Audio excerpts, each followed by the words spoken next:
I'm Julianne DeLynn Hatton, and you're listening to Faith and Reason on the Mormon Faircast. This series will discuss the prophet Joseph Smith and the authenticity of the gospel he restored. I'll be speaking with Michael R. Ash, author of the book of Faith and Reason, 80 Evidences Supporting the Prophet Joseph Smith. Welcome, Michael Ash. Hi, Julianne.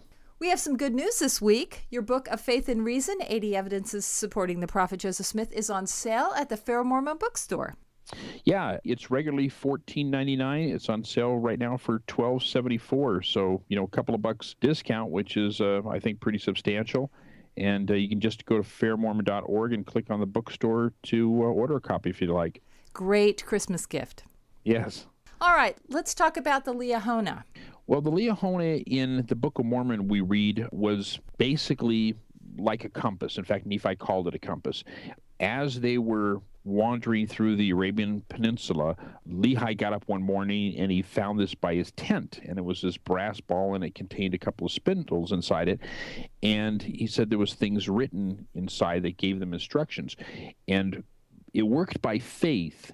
And so when things were going right, and usually the problems always came with Laman and Lemuel, but when things were going right and they were being faithful, they could turn to the Liahona at times where they didn't know which direction to go.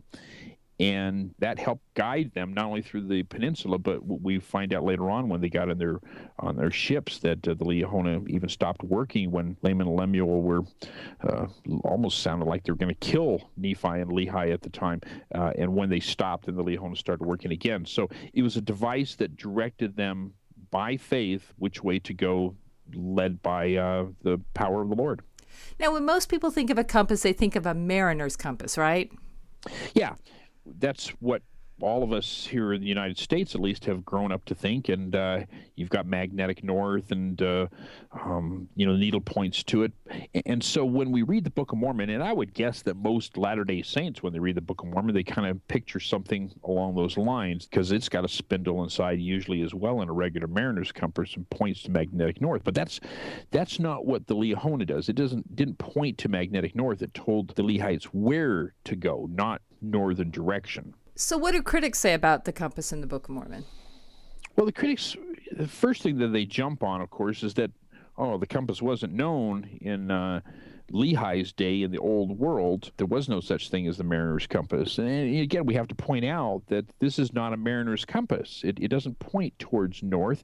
It's a unique type of device that tells the Lehites which direction they should go, not necessarily where north is, magnetic north is. However, it is important to point out that lodestone, which is naturally magnetic iron, that's where the word magnetite comes from, was known at least by the 7th century BC in parts of the Old World. And it's very possible that the Lehites may have known already about this magnetic type of material that could have been used in compasses or early compasses.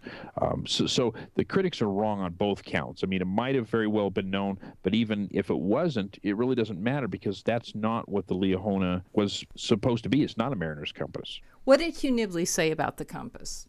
He pointed out that we don't really know the origin of the word, but we know that it always has to do with movement of things, and sometimes of moving a pair of things, or things that mean round or moving in a circle. And the Bible talks about, moving around or that's actually where we get the word encompassing as well, as moving around to go in a circle around something. Well, the Liahona was described as a ball, so right away we see that it matches the description of something circular, and that's maybe where Nephi was using the term compass.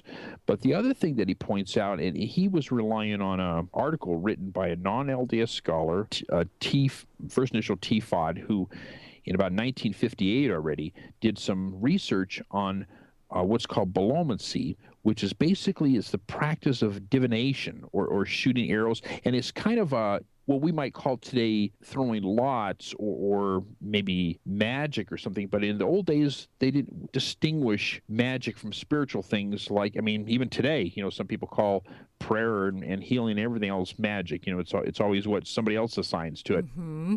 People use magnets. People use crystals. Exactly.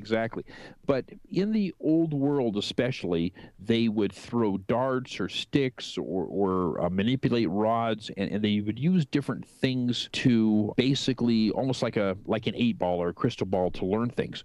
Well, the pre-Islamic Arabs, they would consult the Lord by tossing or manipulating pointers, and these pointers had things written on them, and many times they would provide travel directions, and they were carried around in a special container, and all of this matches again pretty close to what we know of the Liahona, is that here was a special device that they would carry around, and it had 2 arrows that were somehow manipulated by faith to tell them which direction to go. So the Liahona described in the Book of Mormon fits the Arabic tradition perfectly. Yeah, exactly. We know from scholarly studies that people of Lehi's day would have used pointers in their travels to denote the directions that they should take, and they believed that these things were somehow used in a divine way.